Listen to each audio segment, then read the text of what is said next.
The Duke of Merston had a system. It was not a complicated system, but it was precise, and it had served him well for the better part of a decade. Staff were hired on the basis of references and competence. They were paid promptly and treated fairly. They performed their duties without excessive noise or sentiment, and when they failed to meet the standard required, they were let go not unkindly, but firmly, because kindness without firmness was simply delay. 3 governesses, 2 housekeepers, 1 secretary who had come highly recommended from a duke of considerably more patience than Merston possessed. None of them had lasted longer than 8 months. None of them, he was fairly certain, had lost sleep over their departure. The system worked. The household ran. His daughter was educated, clothed, and fed. That was the function of Thornfield House, and function was what Richard Merston understood.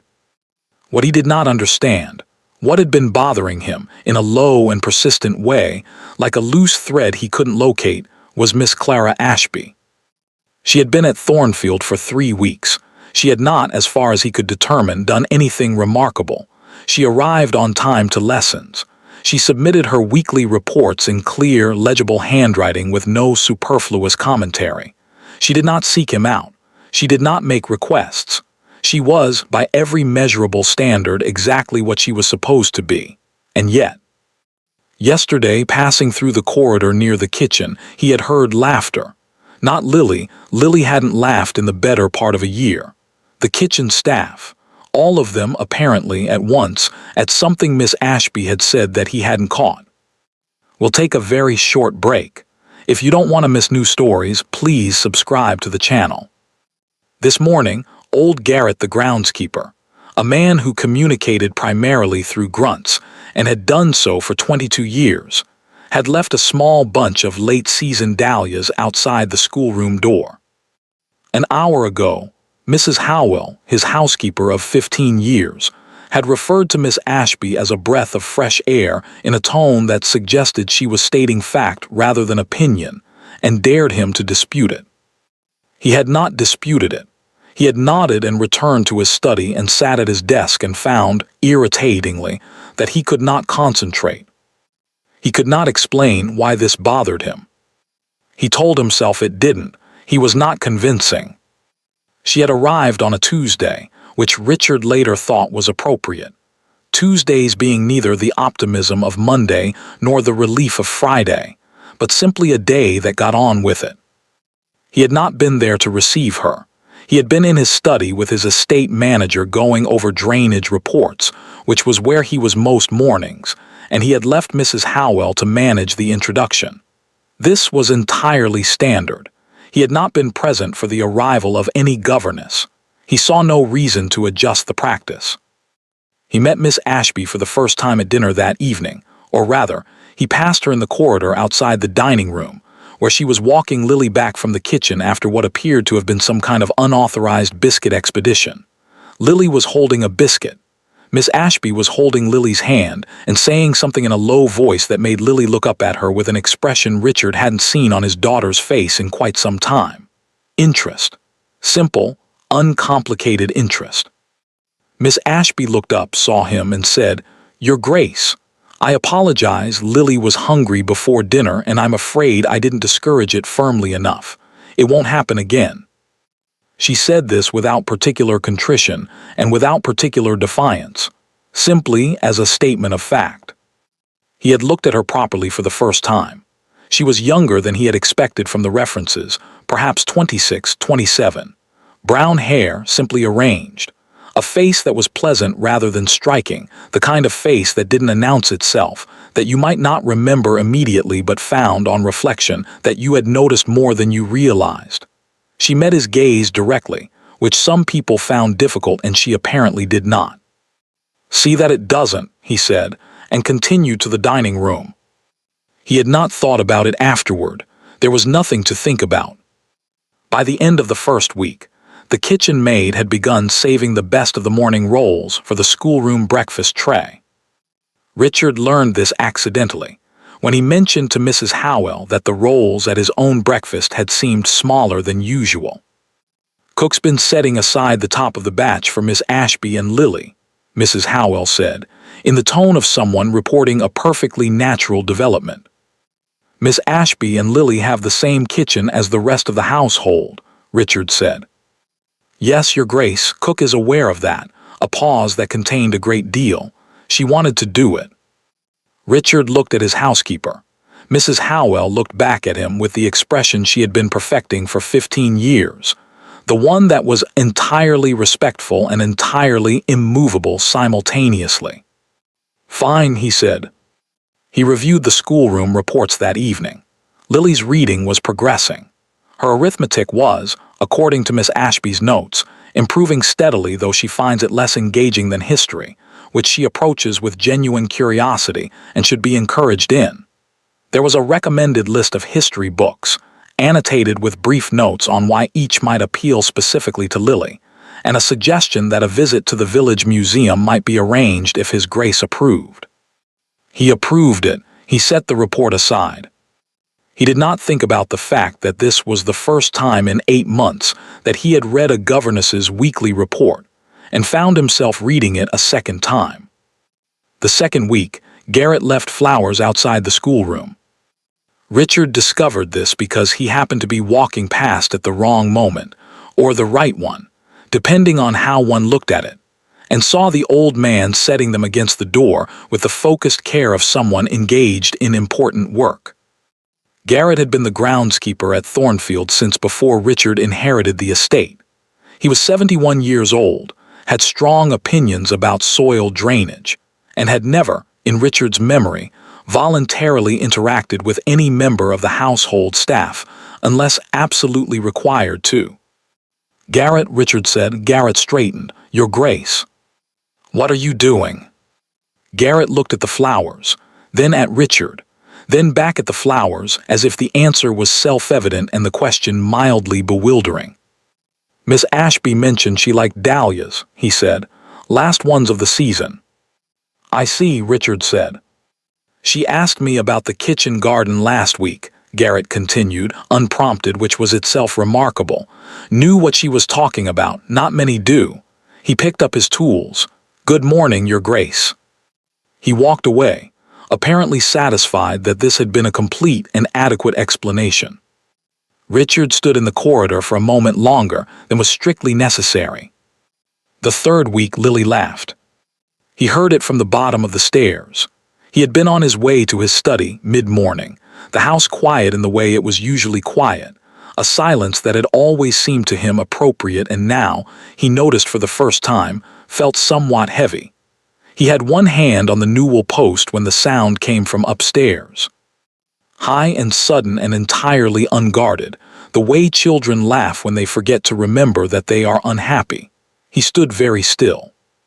It happened again, and then he heard Miss Ashby's voice. He couldn't make out words, only the tone, warm and unhurried, and then Lily again, less explosive this time but sustained, the kind of laughter that settles into something rather than disappearing. Richard stood at the bottom of the stairs for a moment that he did not measure. Then he went to his study and closed the door and sat at his desk and looked at the drainage reports without reading them for a considerable length of time. Lily had not laughed since her mother's funeral. He had told himself this was normal, that grief moved at its own pace, that a child who had lost her mother was entitled to her silence, and he was not going to be the sort of father who demanded that she perform recovery for his comfort. He had not, he realized, considered that someone else might manage what he had not. He did not know how he felt about this. He filed it with some effort under irrelevant and returned to the drainage reports. That evening, he requested Miss Ashby's second weekly report. It was, like the first, clear and precise, and somewhat more human in tone than any governess's report he had previously received. Lily's history reading was continuing well. She had asked, apparently, whether the women in history books had ever done anything that mattered, and Miss Ashby had spent an afternoon on this question specifically, which she noted had produced the most engaged and sustained conversation Lily and I have had so far, and a list of further questions she generated herself that I have enclosed separately. The list was on a second page. 12 questions in Lily's careful, slightly uneven handwriting. Why didn't they write it down themselves? If they were so important, why don't we know their names? Miss Ashby says some of them did write it down, but people lost it. Did they lose it on purpose? Richard read the list twice. Then he folded it carefully, more carefully than the matter required, and placed it in his desk drawer rather than the household files, which is where it logically belonged. He told himself this was not significant. The following morning, passing Mrs. Howell in the hallway, he asked, without entirely planning to, how Miss Ashby was settling in. Mrs. Howell stopped. She turned to look at him with an expression he couldn't quite classify. "Very well, Your Grace," she said. "Better than well." A pause. "Shall I tell her you asked?" "No," he said immediately. "That won't be necessary." Mrs. Howell nodded, but he was almost certain, walking away, that she was smiling. He chose not to investigate this. "We'll take a very short break. If you don't want to miss new stories, please subscribe to the channel." The whispers reached Thornfield on a Friday afternoon, which was, Richard thought afterward, entirely characteristic of bad news, arriving at the end of the week when one had neither the energy to deal with it properly nor the option of ignoring it until Monday. He was in the library when Henderson, his estate manager, came in with the particular expression of a man delivering information he would have preferred not to possess. "Your Grace," Henderson said, "I thought you should be aware there is some talk in the village, and apparently in certain circles in London as well." Richard set down his pen. "Talk about what?" "About Miss Ashby." The name landed in the quiet of the library with more weight than it should have. "Sit down," Richard said. "Tell me exactly what you've heard." The source, as best Henderson had been able to determine, was Lord Ashford. Not a man Richard knew well. They moved in overlapping circles without having much occasion for direct contact. Ashford was older, well-connected in the way that certain men of his generation were well-connected, which was to say through accumulated favors and long memories rather than any particular merit. He had a large estate in the north and a reputation for being pleasant in public and considerably less so in private. What Ashford was saying, through the particular channels by which such things were said, a word at a club, a remark at dinner, the gentle deployment of raised eyebrows, was this: that Miss Clara Ashby had left his household under circumstances that did not reflect well on her, that she had overstepped, that she had made herself rather too comfortable with the family, that one ought to ask, if one were considering employing her, exactly why she had left and why the departure had been so sudden. He said nothing specific. Men like Ashford rarely did. Specifics could be disputed. Implications simply floated. Richard listened to all of this without expression. "Is there anything more concrete?" he said when Henderson finished. "No, Your Grace, nothing stated directly." "I see." He picked up his pen again. "Thank you, Henderson, that will be all." Henderson left. Richard sat at his desk and looked at the page in front of him, which he had no intention of reading. Lord Ashford. He turned the name over, examined it from several angles. Then he did something he had not done in 3 weeks of Miss Ashby's employment. He thought about her carefully, deliberately, and with the specific intent of forming an opinion. What did he actually know? She was punctual. Her reports were excellent. His daughter had laughed for the first time in 8 months in her presence. His groundskeeper, who liked almost no one, left her flowers. His housekeeper of 15 years, whose judgment he trusted above most people's, had called her a breath of fresh air. Against this, a set of unspecified implications from a man he barely knew. He was not, Richard told himself, unduly influenced by implication. He would observe. He would draw his own conclusions. That was the rational approach, and he was a rational man. He was not, he told himself firmly, doing this for any other reason. He began, in a way he did not entirely acknowledge to himself, to pay attention. It was not surveillance. He rejected that word when it occurred to him. It was simply that he moved through his own house with slightly less deliberate inattention than usual. He noticed things he had previously filed away as irrelevant. He noticed that when the young footman Thomas dropped an entire tray of glassware in the front hallway, a disaster that would, under most circumstances, produce a considerable amount of blame and misery. Miss Ashby appeared from nowhere, helped collect the pieces, said something quietly to Thomas that made him go from white-faced panic to visible relief in approximately 30 seconds, and then was gone before Mrs. Howell arrived to assess the damage. When Mrs. Howell later asked Thomas what had happened, Thomas said only that it had been an accident and that everything was sorted. He did not mention Miss Ashby, but he caught Richard's eye across the hallway with an expression of someone keeping a good secret. He noticed that on wet afternoons, when outdoor exercise was impossible, the sound of activity from the schoolroom was not the dutiful silence of lessons, but something more varied: movement, occasional debate, once what appeared to be a dramatic reading that involved at least two distinct voices, one of them unmistakably Lily's, doing an accent of uncertain geographical origin with great commitment. He noticed that cook, who had strong opinions about her kitchen, and who admitted people into it on a basis that Richard had never fully understood but had learned not to question, allowed Miss Ashby to make tea there on Sunday afternoons. This was, Mrs. Howell had once mentioned years ago, an honor extended to approximately 4 people in the history of the household. He noticed all of these things. He filed them. He did not examine the filing too closely. The direct observation happened by accident. It was a Wednesday evening, past 8 o'clock, and Richard was returning from the East Wing where he had been reviewing some necessary repairs with his estate manager. His route back to his study took him past the corridor that led to the family rooms, past Lily's bedroom, specifically, where a strip of warm light showed under the closed door. He should have continued walking. He stopped. Through the door, indistinct but audible, was Miss Ashby's voice, reading. He couldn't make out the words, only the rhythm of it, the rise and fall of a story being given its proper shape by someone who understood that stories required that. Lily asked something. Miss Ashby answered. There was a pause, and then Miss Ashby said something that made Lily make a small sound that was almost a laugh but softer, the kind of sound children make when they are comfortable enough not to bother performing their emotions. Then Lily's voice, clear and sudden in the quiet corridor. Miss Ashby, does my father know we're happy here? Richard's hand was on the wall beside him. He was not aware of having put it there. Miss Ashby was quiet for a moment.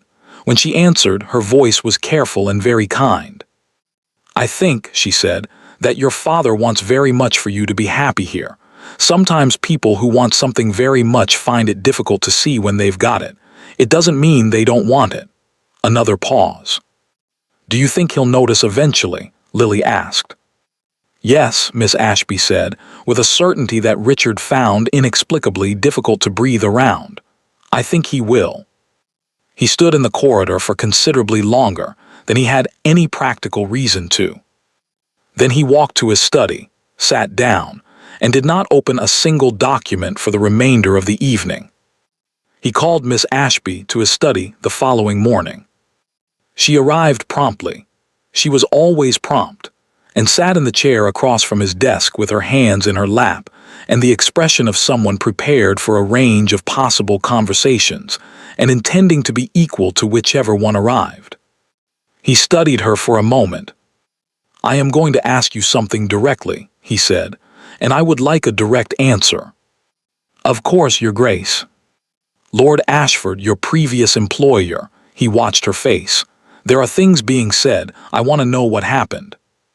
Something moved through her expression. He caught it this time because he was looking for it. Not guilt, not fear exactly. Something older and more tired than either. I left Lord Ashford's employment, she said carefully, because his eldest son made it impossible for me to remain. Richard waited. He was persistent, Miss Ashby said. In his attentions, I made my position clear on several occasions. He did not adjust his behavior.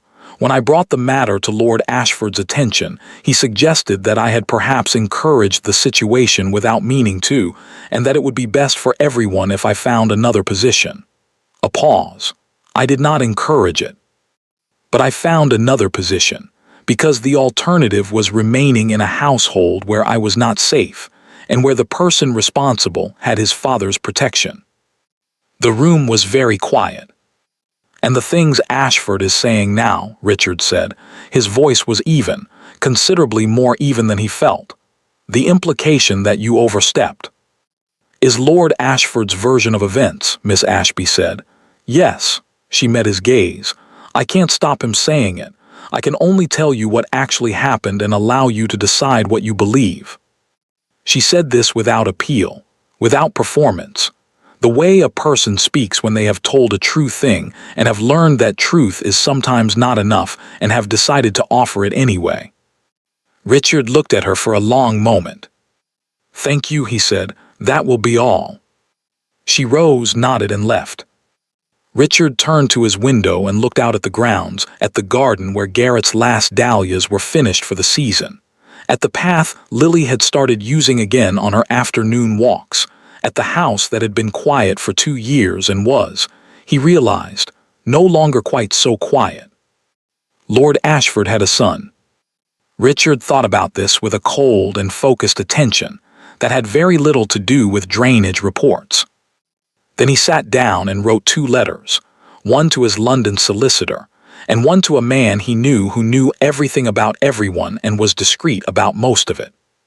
He sealed both letters and rang for Henderson. "Post these today," he said. "Yes, Your Grace." Henderson took the letters, paused. "And Miss Ashby, Your Grace, is she?" "Miss Ashby's position is not under discussion," Richard said. "She stays." Henderson's face did something that Richard chose not to examine. "Very good, Your Grace," Henderson said and left. That afternoon Richard walked past the schoolroom. He did not stop. He did not have any reason to stop. Through the closed door he could hear Lily's voice, asking something about queens, a specific queen, some historical particularity he couldn't catch.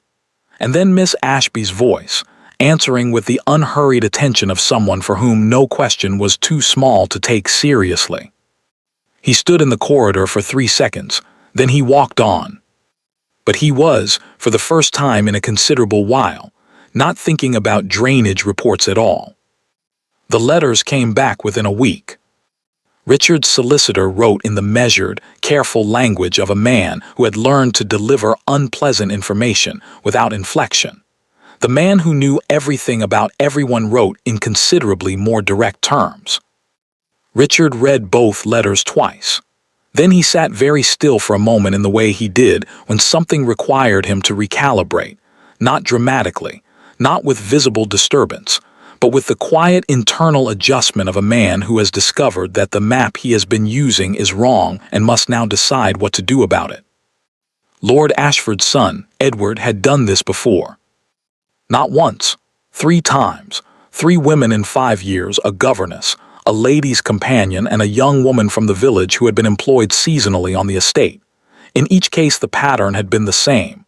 In each case Lord Ashford had managed the situation in the same way, quietly, efficiently, and entirely to his son's advantage. Money had changed hands in at least 2 of the cases. Reputations had been carefully adjusted. The women had disappeared into other positions, or other counties, or other silences. And in each case, Lord Ashford had ensured that the version of events that circulated in polite society reflected poorly on the woman and not at all on his son. Clara Ashby was the 4th. Richard set the letters down on his desk. He thought about her sitting across from him in the chair, hands in her lap, telling him the truth without asking him to believe it, telling him what had happened with no performance of injury and no expectation of rescue, offering the facts and stepping back. He thought about how many times she must have told that truth, or versions of it, before arriving at Thornfield, and how many times it had not been enough. He picked up his pen. It was Mrs. Howell who came to him, which he had not expected. She knocked on his study door on a Thursday morning, knocked properly, waited to be admitted, entered with her hands folded, and her expression set in the particular configuration she used when she had decided that something needed to be said and had already accepted the consequences of saying it. Richard looked up from his desk. Mrs. Howell. Your Grace, she remained standing. I apologize for the interruption. I wanted to speak with you about Miss Ashby. Sit down. She sat, which told him this was serious. Mrs. Howell only sat when invited and only accepted when the matter warranted it. I heard something this morning, she said. From the village. Apparently Lord Ashford has been more direct in recent days. There are people saying, she paused, choosing words carefully. There are people saying that Miss Ashby's continued presence at Thornfield reflects poorly on your Grace's judgment, that a man of your position shouldn't need to be told what sort of woman. She stopped again. I won't repeat the precise wording. Richard's pen was in his hand. He set it down. And Miss Ashby, he said, does she know? I believe she does, Your Grace. One of the kitchen girls heard it in the village yesterday, and Mrs. Howell's composure shifted, almost imperceptibly. She didn't say anything to me directly, but I saw her face when she came in. Richard was quiet for a moment. Mrs. Howell, he said, in 15 years have I ever asked for your personal opinion on a household matter? Mrs. Howell considered this with appropriate seriousness. No, Your Grace. I'm asking now. She looked at him steadily. The expression on her face was one he had seen before, but never directed at him quite so plainly. Your Grace, she said, this house has had staff come and go for as long as I've been in it. Good people, some of them, competent people. But in 15 years I have not seen a single person walk through that door and make this household, make this family. She paused. Lily smiled at breakfast this morning. She asked if she could help cook with something this afternoon. She told me, and I am quoting precisely, Your Grace, because I want you to have the exact words. She told me that Miss Ashby makes her feel like the world is interesting again. The study was very quiet. I have been in service for 30 years, Mrs. Howell continued. I know the difference between a good employee and someone who is something else. Someone who simply, she seemed to search for the word and then, finding it, use it simply. Someone who is good. She folded her hands in her lap. Lord Ashford is not a man who deserves to win this. Richard looked at his housekeeper for a long moment. No, he said, he isn't. Mrs. Howell nodded once. She rose. She was almost at the door when he spoke again. Mrs. Howell, she turned. You said she didn't say anything to you directly. A pause. What did she say? Mrs. Howell's expression did something he couldn't quite name. She said that she hoped it wouldn't cause trouble for the household, and that if it would be easier for everyone, she was prepared to. She stopped. To leave, Richard said. Yes, Your Grace. He was quiet for 3 seconds. 4. Find Miss Ashby, he said. Ask her to come to the study, please. She knocked 10 minutes later. She came in the way she always came in, directly, without hesitation, with that quality she had of being entirely present in a room without demanding anything from it.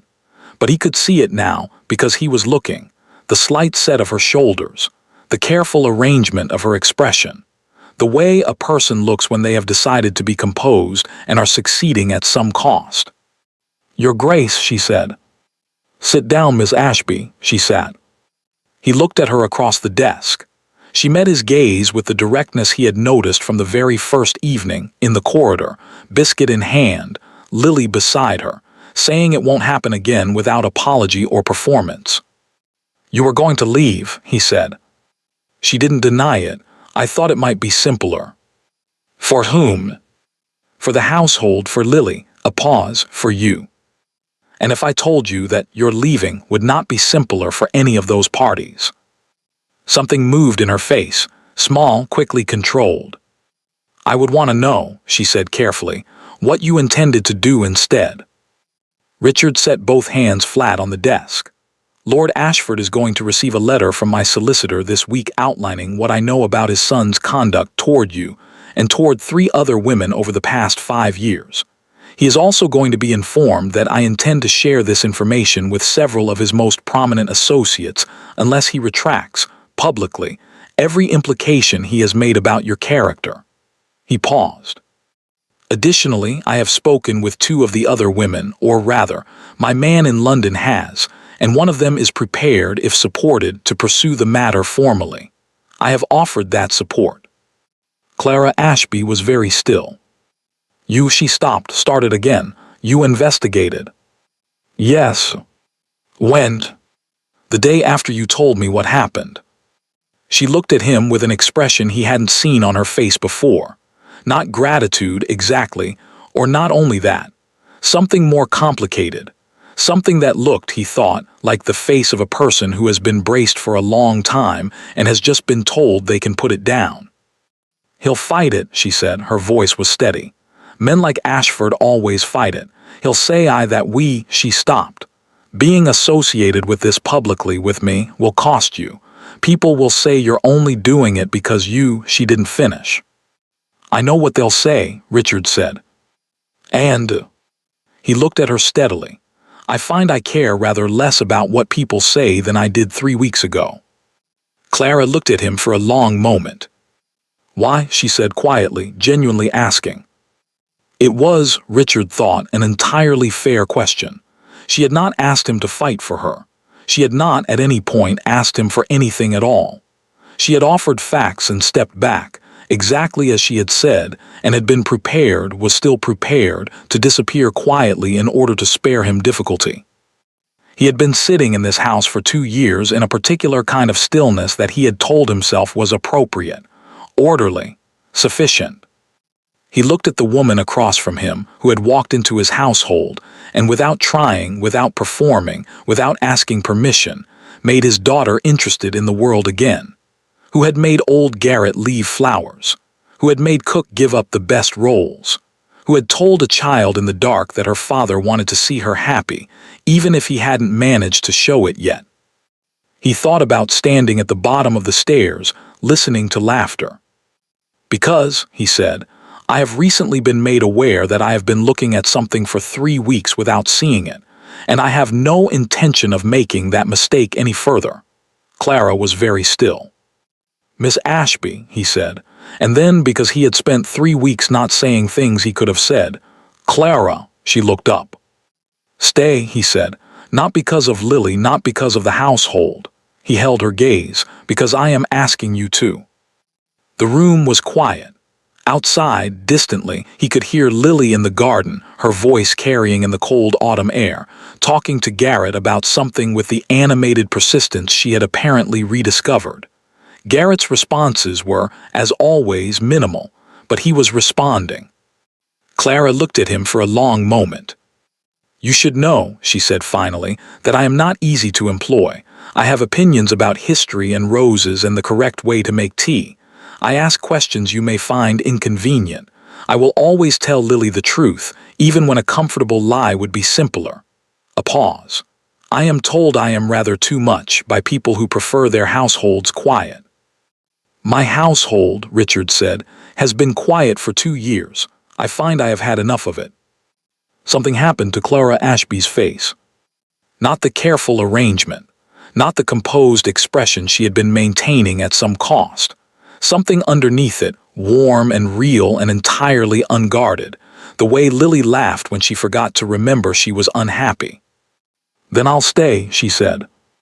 The letter went to Ashford on Friday. The response came back within a week, through solicitors, carefully worded, the retraction dressed up in language that made it sound almost voluntary. It wasn't. It was the response of a man who had looked at the evidence assembled against him and calculated correctly that fighting it would cost considerably more than conceding. His son was quietly removed from public life for an extended period. The woman in London who had agreed to pursue the matter formally did so, with full support, and won. Richard did not discuss any of this with Clara directly. She read about the London case in the newspaper one morning at breakfast. He saw the moment she recognized the name, and she set the paper down and was quiet for a moment and then looked up and found him watching her from across the table. She said nothing. He said nothing. But something passed between them across the breakfast table that required no words at all, and afterward Lily looked between them with the bright, alert expression of a child who has noticed something and is pretending not to. That evening Richard passed the schoolroom and for the first time knocked. "Come in," Clara said. He opened the door. The room was warm, a fire going, books spread across the table, Lily sitting cross-legged on the window seat with a volume almost too large for her lap. She looked up when he entered with the expression he had been learning to look for. Open, unguarded, the face she wore when she had forgotten to be careful. "Papa," she said, "Miss Ashby says Queen Eleanor of Aquitaine went on a crusade." "She did," Richard said. "Did you know that?" "I did." Lily considered him with the grave assessment of an 8-year-old, who is not yet fully convinced that adults know as much as they claim. "Miss Ashby knew more about it than you probably do," she said, with confidence. "Almost certainly," he agreed. He looked at Clara across the room. She was sitting at the table with a book open in front of her, and an expression she was not entirely managing to keep neutral. "I thought," Richard said, "that we might all take dinner together this evening, if Miss Ashby has no objection." Clara looked at him. "No objection," she said carefully. "Good," he looked at Lily. 5 minutes. He pulled the door closed behind him and stood in the corridor for a moment, listening to Lily immediately begin telling Clara everything she knew about Eleanor of Aquitaine at considerable speed, and Clara responding with the unhurried, genuine attention that she brought to everything. He stood there in his own house, in the quiet corridor, and felt something he had filed under irrelevant for 2 years shift quietly and irrevocably into a different category. Then he went downstairs to tell Cook to set an extra place. Cook's reaction, he noted, was disproportionate for the occasion. He found he didn't mind at all. Mrs. Howell had a theory. She had developed it in her first week of observing Miss Ashby, Clara as she thought of her now, though she was careful about when she used the name aloud and she had never seen any reason to revise it. The theory was simple. Some people walked into a house and filled it. Not loudly, not deliberately. They simply had a quality that expanded into available space, the way warmth did, gradually and without announcement, until one day you noticed that rooms which had been cold for years were no longer cold, and you couldn't say exactly when the change had occurred. She had watched it happen to the kitchen first, then the groundskeeper, then the upstairs staff, then Lily. Then, finally, slowly, resistantly, in the manner of a man who had decided some time ago that certain things were not available to him, and was having considerable difficulty revising that decision, the Duke himself. Mrs. Howell considered this a personal victory, though she was too professional to say so. She said it to Cook instead, on a Tuesday morning in November, while the house was quiet and the kettle was on, and Cook was doing the thing she always did when she was pleased about something, which was to make considerably more food than the occasion required. "I knew," Mrs. Howell said, "from the first week." Earlier, Cook said, without looking up from the pastry she was rolling. "First day, she came into my kitchen and asked if she could make tea and said please and thank you and washed her own cup afterward." She pressed the rolling pin down with emphasis. "First day." His grace took somewhat longer. "Men always do." Mrs. Howell conceded this with a nod. To be fair to him, he came around. Eventually, he fought Ashford. Cook's rolling pin paused. This was, they both understood, the thing that could not be dismissed. A man could be won over by good management and obvious results. A man who dismantled another man's carefully constructed lie and stood in a public forum and said this woman is telling the truth, and I will spend whatever is necessary to prove it. That was a different quality of coming around entirely. "Yes," Cook said, "he did." They were quiet for a moment, in the comfortable way of women who have worked alongside each other long enough that silence is its own form of conversation. From somewhere above them came the sound of footsteps, Lily's, identifiable by their particular rhythm, quick and uneven, the gait of a child going somewhere with purpose. Then her voice, calling something. Then, a moment later, Clara's voice answering from further away, the words indistinct but the tone clear. Then Lily laughing. Cook and Mrs. Howell looked at each other.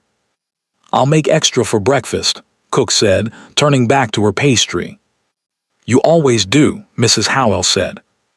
The morning was bright and very cold, the kind of November day that offered no warmth but a great deal of light, everything sharp-edged and clean, the grounds frost-white, the sky a pale and specific blue. Clara was in the rose garden. She was there most mornings when weather permitted, which Garrett had initially observed with the suspicious attention of a man protective of his territory, and had eventually accepted with the resigned satisfaction of someone who has discovered that another person shares his standards. They had reached an arrangement over the summer, wordless, practical, the kind that develops between people who communicate better through action than speech. He handled the structure. She handled what he called, with Garrett economy, the fussing. The roses this autumn had been the best in 20 years. Garrett had mentioned this to no one except Mrs. Howell, and only because she had asked directly. Clara was kneeling at the far end of the bed, doing something precise with the late growth, when she heard the gate. She did not look up immediately. She had learned the rhythm of this, the particular sound of that gate, the particular footstep on the frost-hard path. "You're out early," she said. "I have a meeting in the village at 10, Richard said. "I wanted to walk before it." "In the rose garden." "The rose garden is on the way." She looked up at him. He was standing with his hands in his coat pockets, looking down at her with the expression she had spent a year learning, the one that appeared composed and wasn't quite. The one that had been there, she thought, longer than either of them had acknowledged, waiting for him to decide what to do with it. "Garrett says the east bed needs restructuring in spring," she said. "Garrett says many things. He says this one to me directly, which means he's decided I'm allowed to have an opinion about it. High praise. Unprecedented, I'm told." Richard crouched down beside her, not something she had expected, not something the Duke of Merston did ordinarily, kneeling in frost-covered gardens, and looked at the bed with the focused attention he brought to everything he had decided mattered. "The east bed has always been difficult," he said. "The drainage is wrong." Garrett said the same thing. Garrett is usually right about drainage. They were quiet for a moment, side by side in the cold garden, the house behind them, the ground spreading frostwhite in every direction. "Lily asked me something last night," Clara said. "What did she ask?" "She asked whether governesses ever stop being governesses." A pause. She asked it very carefully, the way she asks things when she already knows the answer she wants and is trying not to want it too much. Richard was quiet beside her. "She is not the only one who has wondered," he said. Clara set down her shears. She looked at her hands for a moment, soil-dark at the fingernails, cold-reddened at the knuckles, entirely unfit for a conversation of any significance.